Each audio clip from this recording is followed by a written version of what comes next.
There's a conversation that happens beneath all other conversations. It's a silent dialogue, spoken not with words, but with presence, with observation, and with a subtle energy that flows between two people who share a deep connection. In our youth, we are taught that attraction is a game of language, a contest of the wittiest lines, the smoothest talk, the most persuasive arguments. We learn to fill the air with noise, believing that the one who speaks the most wins. But a man who has lived, who has navigated the complex currents of a long life, comes to understand a more profound truth. The most powerful words are often the ones that are spoken with the fewest syllables, and the greatest impact comes not from what you say, but from what you see. Welcome to Sovereign Psychology. This channel is a space dedicated to exploring the inner world of the mature man, a world built on a foundation of experience, integrity, and a quiet, unshakable strength. We are not here to give you a playbook of lines to memorize or tactics to deploy. The purpose of this channel, and the reason to return to our discussions week after week, is to embark on a deeper journey. We explore the foundational principles of a sovereign mind, the man who is the calm center of his own universe, who understands his own value and who, because of this, is able to see the true value in others. Today, we explore one of the most powerful and misunderstood tools in a man's possession, the art of true observation, and how a single, well-placed recognition, not a compliment, but a recognition, can forge a connection deeper than 1,000 empty flatteries ever could. Principle 1. The shift from looking to seeing. The first principle of this deeper form of communication is to understand the difference between looking and seeing. Most men spend their lives simply looking. They look at a woman's physical appearance, her clothes, her smile, and they form a judgment based on this surface-level data. From this, they generate generic compliments. You have a beautiful smile. That's a nice dress. You look lovely tonight. These are not malicious statements, but they are hollow. They are the conversational equivalent of small talk, forgettable, impersonal, and directed at the mask that we all wear for the world. A man who truly sees, however, looks beyond the surface. He is not merely observing the facts of her appearance, he is perceiving the energy, the character, and the spirit that animates her. This shift from looking to seeing is the first pillar of a sovereign presence. It requires a quiet mind, one that is not anxiously trying to think of the next clever thing to say. It requires a man to be fully present in the moment, to listen not just to her words, but to the music behind them. I remember an old friend, a man in his 70s named Arthur, who embodied this principle. He was a man of few words, but when he spoke, people listened. He was once at a social gathering, speaking with a woman who was a successful but notoriously reserved CEO. Others had tried to engage her with flattery about her success and her elegant attire, and she had remained polite but distant. Arthur simply watched her for a while as she interacted with others. After a moment of quiet observation, he approached her and said, "I've been watching you. You have a remarkable way of making every single person you speak to feel like they are the only one in the room. It's a rare gift." The CEO, a woman accustomed to praise, was visibly taken aback. Her professional facade softened, and a genuine smile appeared. For the rest of the evening, she sought out his conversation. Arthur hadn't complimented her dress or her success. He had seen her superpower, her ability to connect, and in doing so, he had connected with her on a level no one else had reached. This is the difference. One is flattery, the other is profound recognition. Principle 2. Recognize character, not characteristics. The second principle flows from the first. Recognize character, not just characteristics. A characteristic is a feature, her eyes, her hair, her sense of style. Character is the invisible architecture of her being, her resilience, her kindness, her courage, her integrity. Complimenting a characteristic makes a woman feel appreciated for a moment. Recognizing her character makes her feel seen for a lifetime. This is the core philosophy we explore here at Sovereign Psychology, that the deepest human connections are forged at the level of character. To do this, you must learn to observe the stories that a person tells through their actions. Allow me to share a personal experience that cemented this lesson in my heart forever. It happened many years ago, at the beginning of the relationship with my late wife.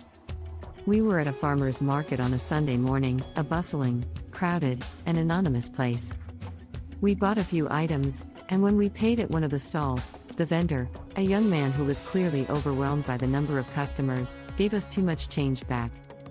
It was an insignificant amount, the kind that 99% of people would simply pocket, thinking it's my lucky day, with no major consequences.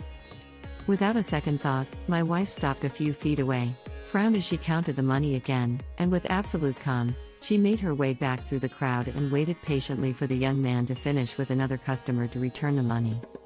There was no grand speech about honesty. She didn't seek my approval or wait for a thank you. For her, it was simply the right thing to do, as natural as breathing. In that moment, I didn't see a good deed, I saw her character. I saw the architecture of her integrity in a situation where no one was watching and there was no social reward. And I understood that this was the quality upon which a life could be built. It was a silent moment, invisible to the rest of the world, but for me, it was more revealing than 1,000 conversations about values. Principle 3. Honor her mind, not just her mood. The third principle is to honor her mind, not just her mood. Many men make the mistake of complimenting a woman's energy in a way that is superficial. "I love your vibe," or "you're so much fun to be around." While positive, these statements focus on how her energy benefits him. A more profound approach is to recognize and honor the unique way her mind works, the lens through which she sees the world. This is about engaging with her intellect and her perspective, a form of intimacy that is far more lasting than physical attraction.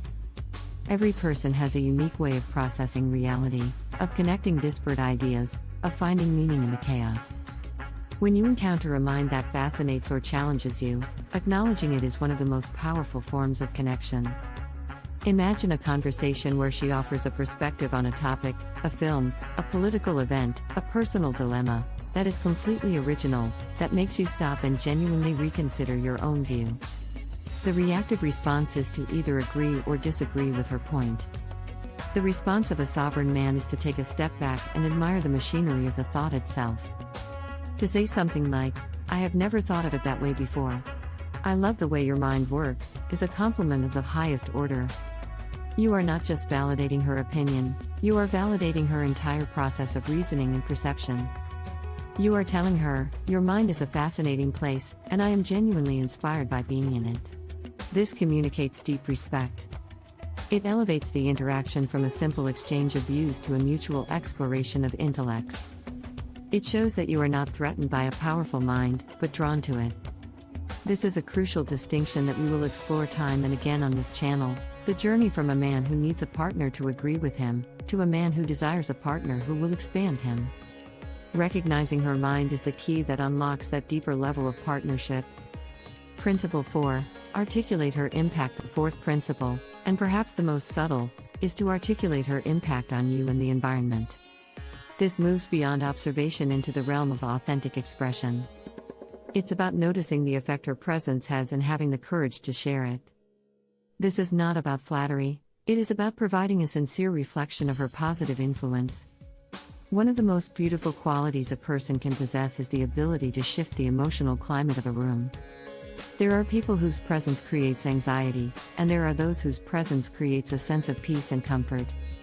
This is a function of their inner state, their emotional intelligence, and their generosity of spirit. When you are with a woman whose presence makes you feel more at ease, more authentic, more yourself, that is a profound gift.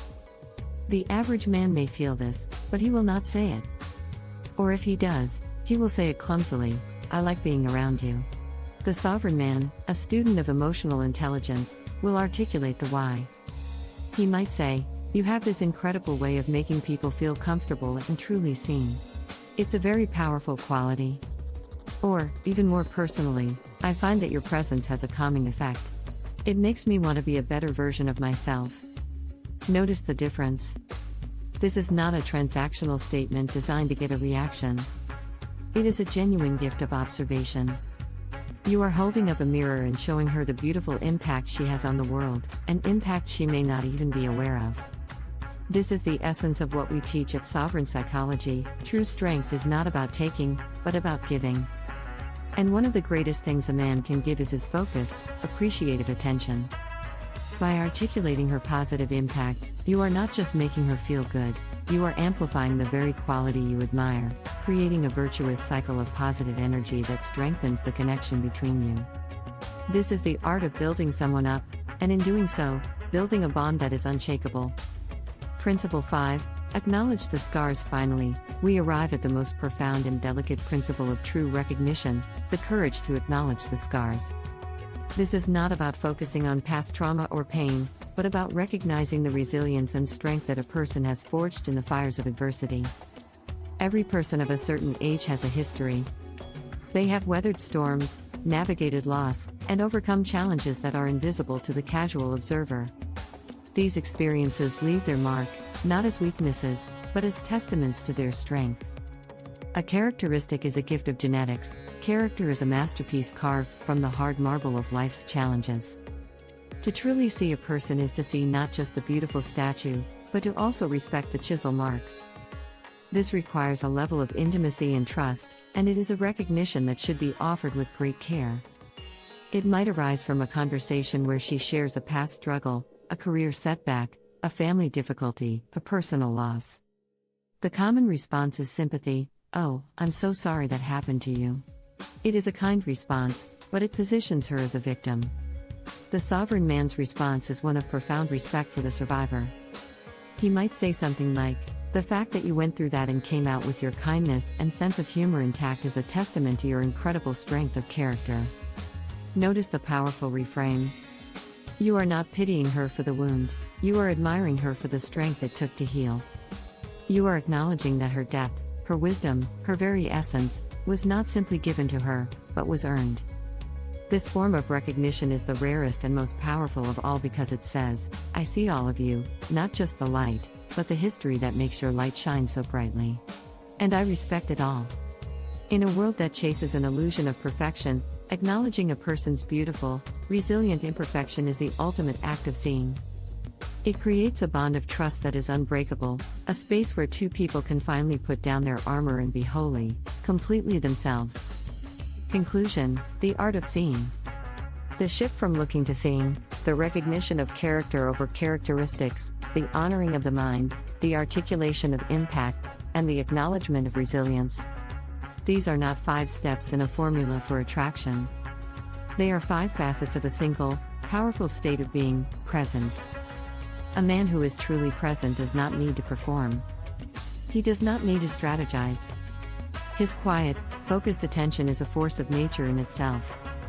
It is a gift that he offers freely, and in doing so, he creates a space of psychological safety where a deep and authentic connection can flourish. This is the central purpose of sovereign psychology. We are not just exploring ideas, we are cultivating a way of being. Each topic we discuss, from the nature of legacy to the art of deep listening, is another tool for the construction of your own inner citadel. The journey of a sovereign man is not about reaching a final destination of perfection, but about the continual practice of becoming more conscious, more intentional, and more authentic. It is the great work of a lifetime, and it is a journey best undertaken in the company of like-minded men. If you are a man who believes that the pursuit of wisdom is the noblest of all pursuits, we invite you to subscribe, to join the conversation, and to continue this exploration with us. Welcome to the community.